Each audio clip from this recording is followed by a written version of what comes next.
Unsecure the light objects may become projectiles. Locations impacted include Mount Airy, New Market, Monrovia and Winfield.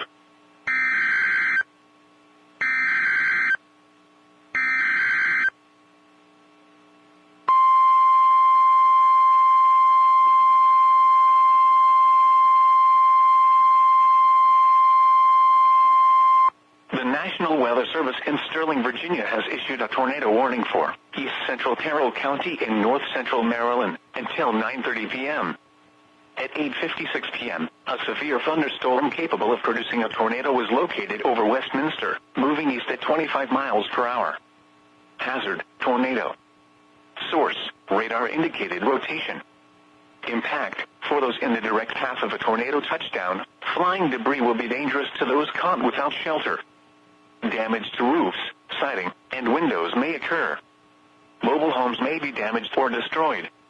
Tree damage is likely. Locations impacted include Westminster, Hampstead, Carrollton, Patapsco and Reese.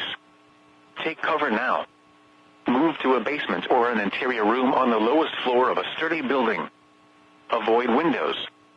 If you are outdoors, in a mobile home, or in a vehicle, move to the closest substantial shelter and protect yourself from flying debris.